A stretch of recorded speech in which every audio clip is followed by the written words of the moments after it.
Marshall's buyers hustle until the last minute, so there's always incredible new gifts in store. We get the deals. You gift the good stuff. Give it what you want.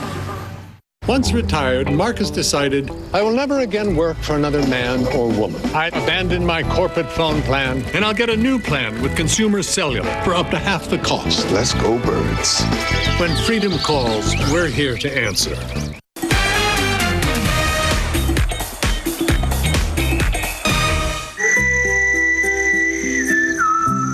Yeah, Brad popped up in that ad for a luxury coffee brand. Maybe that's his secret to looking ageless.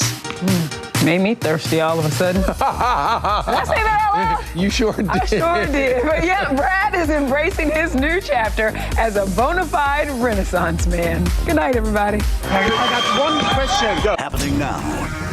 A man charged with a 2018 double murder in court today. His defense attorney is trying to get his alleged confession withheld from being heard in trial. What the judge decided coming up. A long list of Quaker Oats granola bars and cereal recalled. Coming up, we'll explain why and why you'll want to check your freezer for some chicken bites, also recalled. And I'm Adam Caskey, live at Black Laboratory Brewing, prepping for Know Your Neighborhood, coming up at 6 o'clock. We also have a beautiful sunset taking shape. Soak it in, because get ready for some dampness, clouds, and some rain. We'll time that out for you in just a bit. The News 5 starts right now. And we'll start with this tonight. San Antonio voters could make several big decisions next year. You could decide how many members are on city council and also how much money they're going to make. This is after Mayor Ron Nirenberg asked a citizen charter review commission to consider these and other possible changes. Essentially, the city's constitution, the charter can only be amended every 2 years. City Hall reporter Garrett Berger talked with one of the co-chairs about how they plan to tackle the work, which, by the way, starts tonight. David Zamiello and the Charter Review Commission have 6 months to consider 8 possible specific revisions to the city charter. When I look at that June timeframe, I think it's very doable. We've got work in front of us, and so we're going to lay out a process. A retired USAA exec and former head of Project Quest, Zamiello is one of 2 co-chairs on the 15-member commission, which meets for the first time tonight. I don't diminish the fact that we have a challenge in front of us, but I think we have the right people with the right thoughts around it that we'll get ourselves organized and get kicked off today and hit the ground running really hard at 24. Some of their highest profile charges are whether there should be more than 10 council members, if their districts should be independently drawn, if they should have 4-year terms instead of 2, and if their pay should better mirror the cost of living in the city. The commission will also look at whether to undo the 8-year limit and salary cap that voters placed on the city manager position in 2018. They're challenging, they're important issues. They're important issues to the future of the city. And we're going to take a look at each one of those on its own merits and examine it. The commission will come up with specific recommendations, and the city council will decide whether to put them on the ballot. But it will be voters who either pass or shoot down possible changes, likely on the November ballot next year. Garrett Berger, KSAT 12 News. In other news, a man is trying to get his alleged murder confession thrown out before his trial. Jilson Avila Rodriguez is charged with capital murder for a fatal double shooting that took place back in 2018. Erica Hernandez tells us what happened during today's court hearing.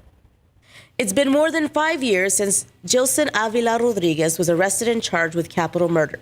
He's accused of the September 30th, 2018 murders of Nicholas Milanovich and Julia Wright. Both victims were fatally shot in an apartment in the 8600 block of Fairhaven Street.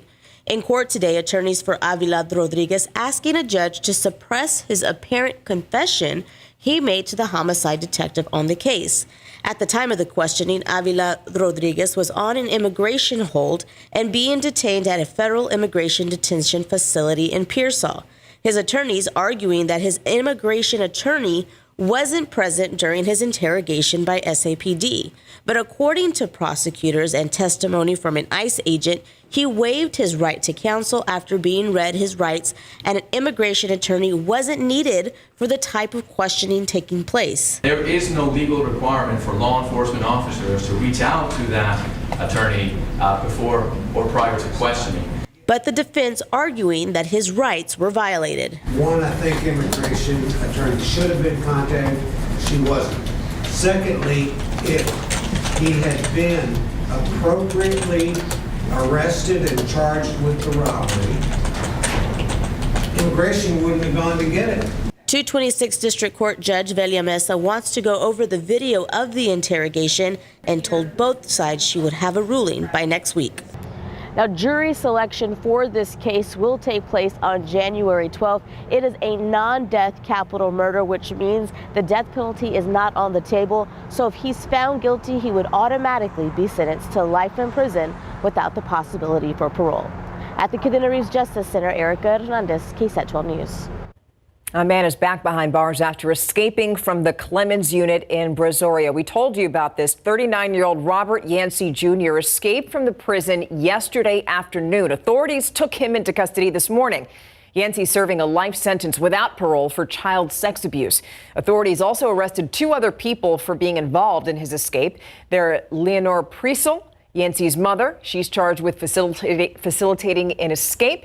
And Russell Williams, who's charged with criminal intent to escape. Yancey, by the way, also facing felony escape charges for this. Since 8 o'clock this morning, no freight trains have been able to cross over into Eagle Pass or El Paso from Mexico. U.S. Customs and Border Patrol suspended operations because smugglers are using those freight trains to try and sneak migrants into the U.S. Here's the thing, though. Some people are worried that shutting down those trains are going to hurt the economy.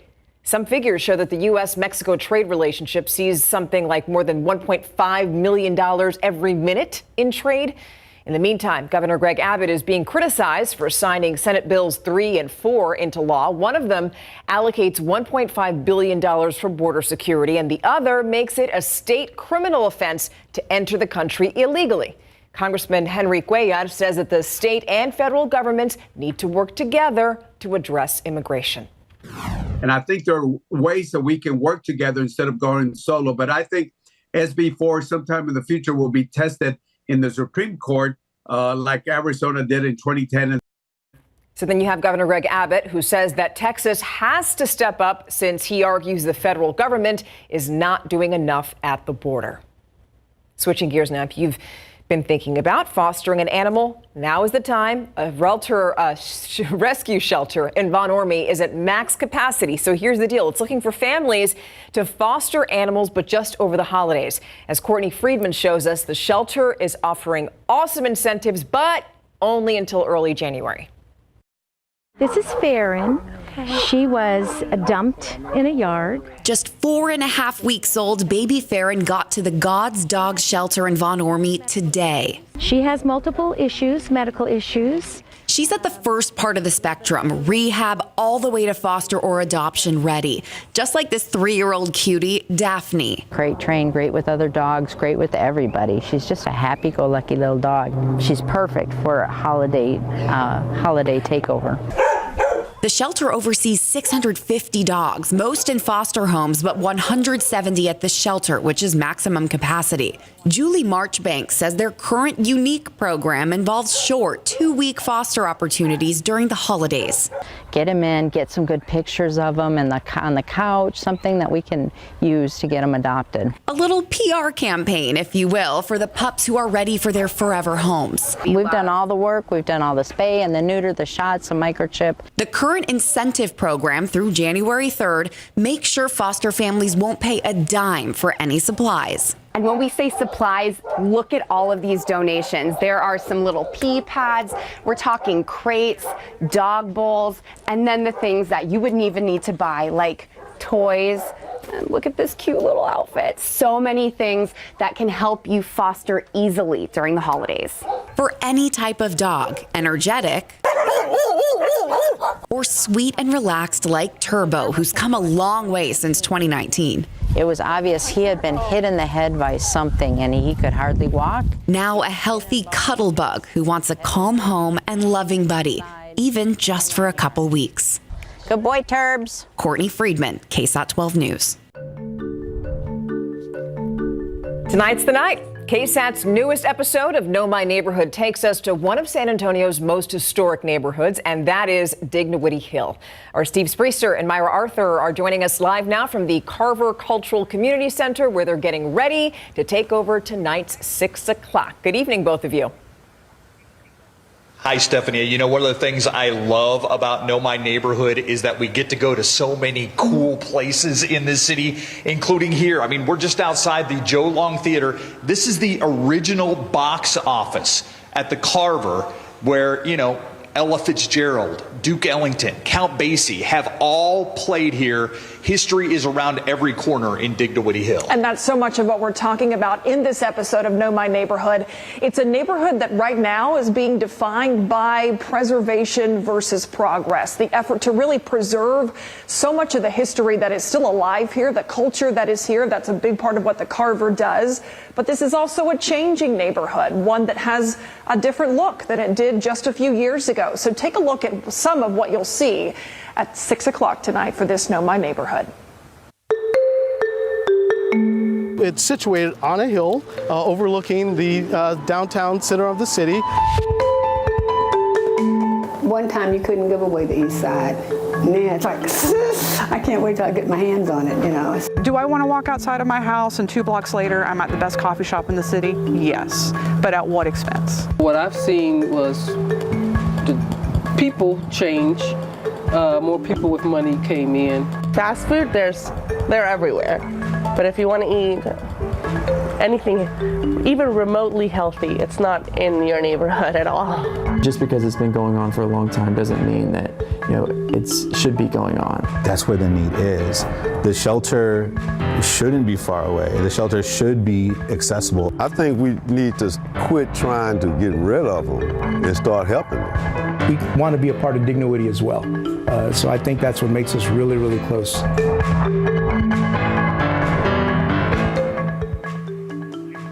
So now we are just steps inside from the box office, inside the theater here at the Carver. This is where we will be broadcasting live from for the entire hour at 6 o'clock as you get to know this neighborhood as well. Yeah, it's neighbors' stories, neighbors' issues, neighbors' voice. And, you know, we talked about preservation versus progress. We're going to be live here at the Carver Cultural Arts Center in the theater. That's preservation. Adam Caskey is going to be doing weather, I think, at 5 and during the 6 from 210 Doe, one of the new businesses that have moved into Dignity Hill.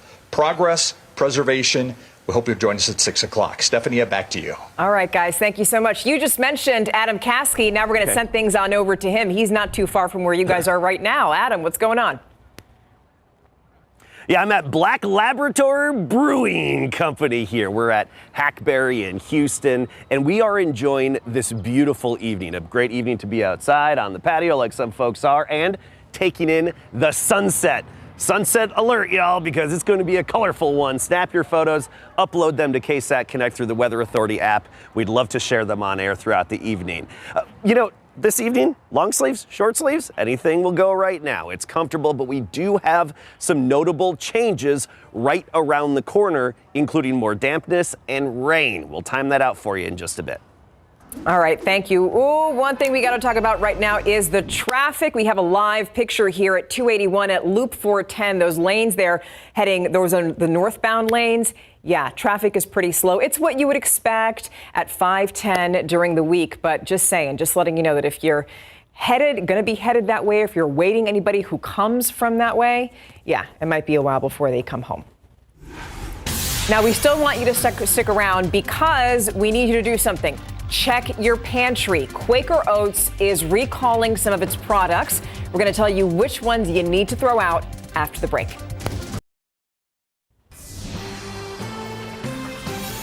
Welcome back. Quaker Oats recalling popular snacks and cereals because they can make you really sick. 12 on your side's Marilyn Moritz tells us why, and also why you may also need to check your freezer for some recalled chicken bites. Quaker Oats announced a big recall of various granola bars and cereals because they may be contaminated with salmonella. This includes more than 40 products like Big Chewy bars. No illnesses have been reported, but the company says throw them out. They are offering reimbursement. As you can see, there's a long list of recalled products. We have a link to this on our website so you can see the images and the best buy dates.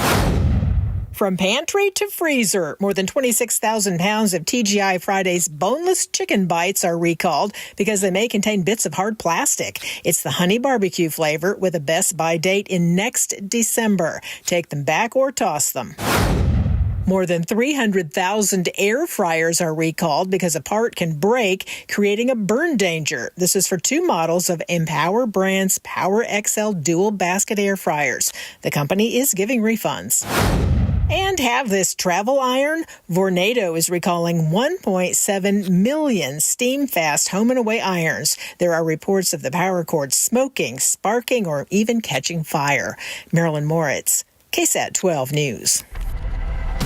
All right, now we're going to give you a live look outside. This is near the airport, 68 degrees right now. And I just checked the San Antonio International website, just to check up on flights. And there was one flight departing to Monterrey that was canceled. Another flight also arriving from Monterrey that was also canceled. So just if you may have any travel plans, definitely check on the website to check on your flight status. But now we're going to send things on over to our friend Adam Caskey, who's hanging out at a brewery.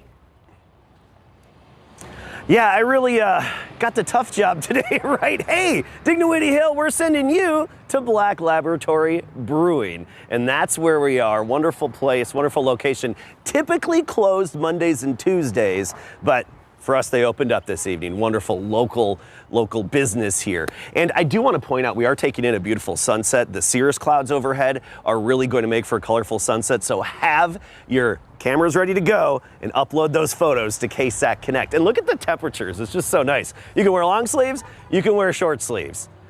Jeans, shorts, kind of whatever you want. 68 degrees here in San Antonio. That's down from 73 for our high temperature earlier today. And we're in the 70s elsewhere. 70s in Hondo. You get down to Cotulla, it's actually 77.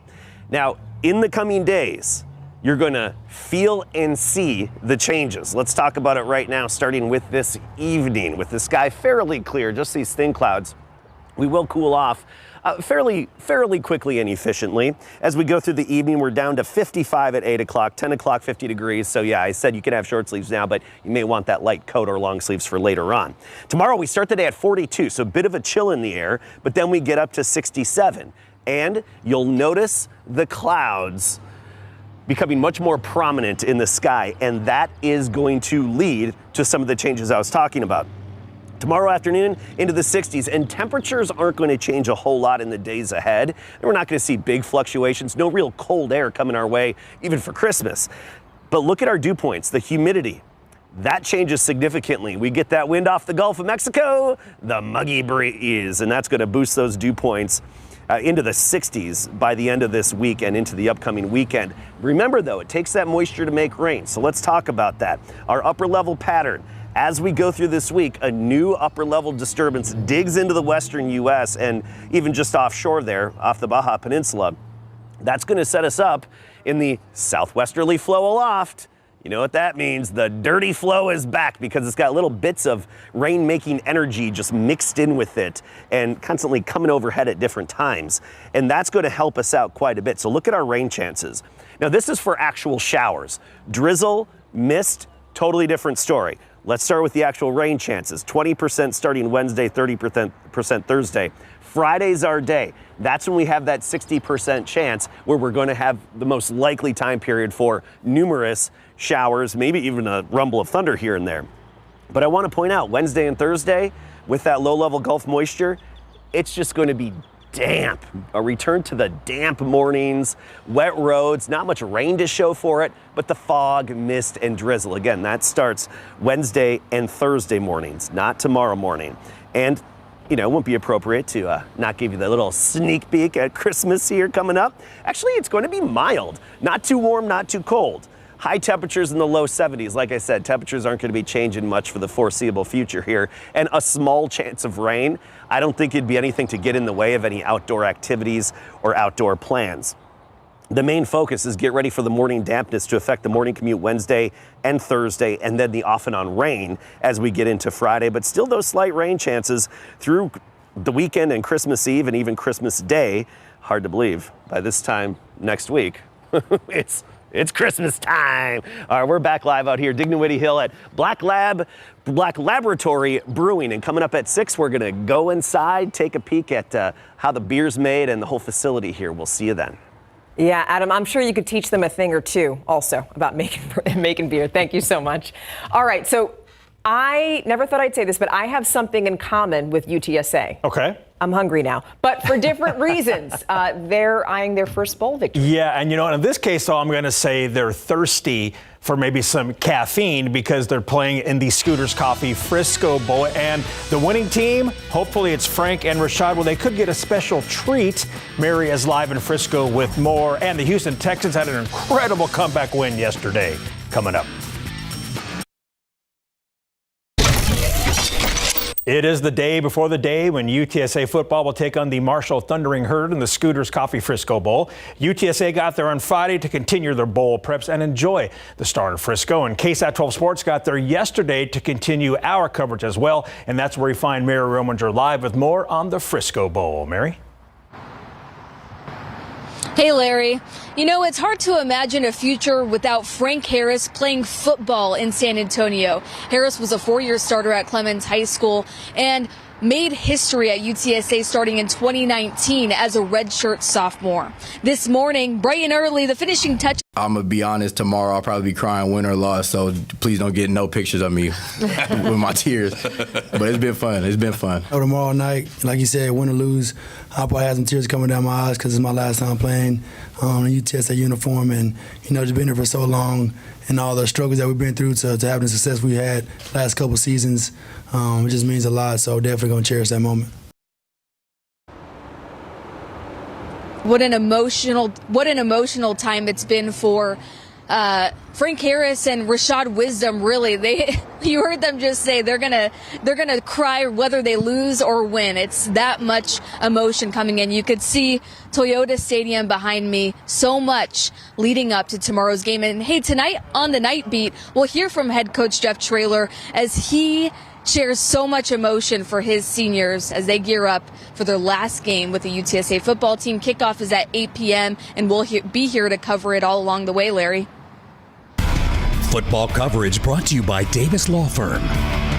So with C.J. Stroud out, the Houston Texans earned a key win at the Tennessee Titans yesterday. Once down 13-0, the Texans came back behind starting QB Case Keenum, who connected with Noah Brown late in the fourth quarter, tying the game at 16 and forcing overtime. Then in OT, Kaimi Fairbairn hit a walk-off 54-yard field goal for the win, 19-16. Case said he played for Stroud and fellow quarterback Davis Mills.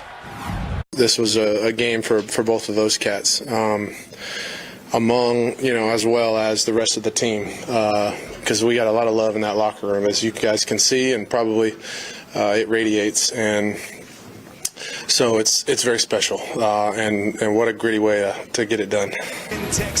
As for the Titans wearing the Oilers throwbacks and losing, J.J. Watt posted, "We get the uniforms back. That's how this works. I don't make the rules. Sorry, not sorry. Too bad. So sad." J.J. Watt, a great Houston Texan, has never been thrilled with the fact that Tennessee gets the Oilers throwbacks. Well, he certainly made that obvious. Right. All right. Well, thank you. We'll be right back after the break. I'm just going to close out with this. It's the time of year when a lot of people are doing so much for so many people, going out, volunteering. Make sure to take care of yourself, all right? I just spoke with Mia Montgomery, and she was just telling us it's going to be a lovely, mild night tonight, but there are some changes on the way, so stick around for that. Also, stick around for Know My Neighborhood. We're going to have a special edition at 6, but for now, World News is next.